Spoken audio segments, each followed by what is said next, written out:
Welcome to the absolute edge of the universe. You probably thought you were being led to the height of wonder, right? Past the grand armories where lightning is forged, past those massive churning machines that supposedly hold the heavens in place? Well, scratch that. Look around. The light down here doesn't just fade, it feels completely. Welcome to our explainer on the universe's ultimate prison. Today we're taking a harsh, unforgiving look at celestial law and cosmic erasure. We're going to strip away all those comfortable myths of divine justice and reveal the cold, silent bureaucracy that's actually running the show beneath it all. Okay, let's dive into this. Listen to the friction of the sky as it ends. That observation just perfectly captures the violent, dramatic transition we're making today. We are leaving the heavens behind, which, as we're quickly going to learn, was really nothing more than a gilded cage anyway. We are descending straight into the dark abyss. Down here, fiery voices literally scream from the dark, mourning the glory they used to hold in the celestial rhythm. The grand maps of the known world? Yeah, they're completely gone. We've officially crossed over into a chaotic, totally empty waste at the very edge of existence. The celestial light just gives up here. The fallen beings trapped in this abyss cry out, begging to see the light again. But their cries are just completely swallowed by the dark. In this incredibly stark reality, the only law remaining is the very rhythm these fallen stars chose to break. It's a place of profound, absolute cosmic exile. So, who exactly oversees this vast, dark expanse? Well, it's time to completely deconstruct that childish myth of a fiery demon holding a pitchfork. The jailer of this cosmic prison is simply known as the Witness. He is the secret ticking clock at the limit of all things. He isn't some roaring monster. He's literally just an unfeeling, cold, bureaucratic scribe whose only job is to calculate the absolute finality of celestial law. He just watches the skies and he waits for the rhythm to falter. And here is the absolute most chilling cruelty of his ledgers. He doesn't record names with ink, but with absolute silence. It's almost funny in a really grim way, because it so brilliantly illustrates a terrifying truth about celestial law. Out here in the cosmos, it absolutely does not matter how massive or bright you once were. No rank, no soaring celestial height is beyond the reach of this administrative erasure. The silence that follows their absence becomes the literal foundation of their prison. Which brings us to a very specific ledger kept by the Witness, famously marked by the number 10,000. 7 massive burning stars were sentenced to the 10,000 hells. But what was their grand, unforgivable crime? Absurdly enough, it was basically just a minor scheduling rebellion. They failed to appear at their appointed times. That's it. This massive number actually just represents a finite mathematical sentence for a relatively simple act of temporal disobedience. Let's move to and see how this builds. If you think about it, this temporal disobedience is essentially just a regulated failure within the cosmic machinery itself. The celestial rhythm is strict.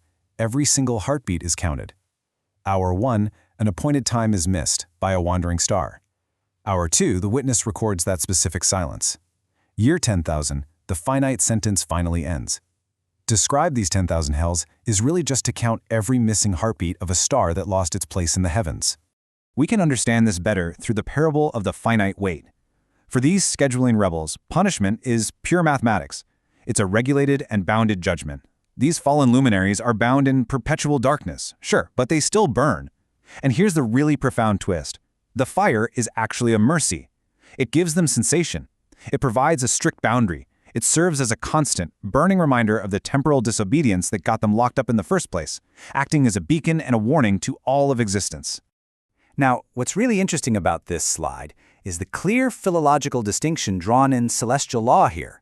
On one hand, you have a broken rhythm. These are the wandering stars who simply failed to keep their appointed times, and that gets you the 10,000 hells. But then look at the other side, a broken primordial order. This isn't just missing a shift, okay? This is shattering the fundamental fabric of existence itself, and that requires a completely different scale of justice from the Witness. Let's contrast this directly. Temporal disobedience is, at its core, just a localized rebellion. You miss a scheduled time, you get a bounded punishment, where your fire still burns and the years can't actually be counted. But the alternative? Total cosmic erasure. This happens when you abandon the divine architecture entirely. For that level of systemic violation, the punishment isn't some neatly measured 10,000 years. It is an endless, completely measureless void. So you might be wondering, how exactly does a celestial being achieve such spectacular ruin? Well, here's your handy step-by-step guide to ontological collapse. Step 1. Strike directly at the foundation of creation. Step 2. Break the primordial order itself. Step 3. Plunge straight into an aimless, measureless pit. By violating the primordial order, you basically strip away all the maps of the known world. You end up with a systemic erasure that carries a weight far, far heavier than simply missing a celestial appointment. So, the crucial point is a terrifying one. In this aimless void, the witness is the only one who knows the sentence has no exit. I want you to really think about the absolute psychological horror of that. This is the parable of the measureless void. There are no edges, no end, and literally no rhythm to even measure the passage of time. It's a terrifying, measureless silence that echoes the end of all celestial maps. It is the absolute finality of a law that consumes creation itself. I am the celestial star of negation. Listen to me. The glorious armories of lightning you revere, that supposed height of wonder I once served, it was merely a gilded cage. Once you break the primordial order and fall into this pit, you realize the grim truth. You realize that hope is an obsolete language in a void where the sky itself ends. You think the fire of the 10,000 hells is the agony? No, the fire is a mercy. The true horror is the aimless nature of a sentence with absolutely no boundary. Feel the sheer existential weight of this realization. Do not look for me in the ledger of 10,000 years. I am the ink spilled into the measureless pit. I am the negation of the rhythm you hold so dear. The universe gave me the grim truth, you see. When you break the foundation of creation, you don't get a neat mathematical sentence. You just bleed out into the endless dark, becoming a permanent exile from the fabric of reality itself. No rhythm, no rank, no light. Only a stark, eternal judgment that has completely forgotten your name. This really forces us to see just how fragile the architecture of our universe truly is. The grand structure we all rely on can be fundamentally shattered when a celestial being chooses total rebellion, when they choose to become the secret ticking clock that has already run out of time. The complete loss of boundary is the ultimate architecture of the abyss.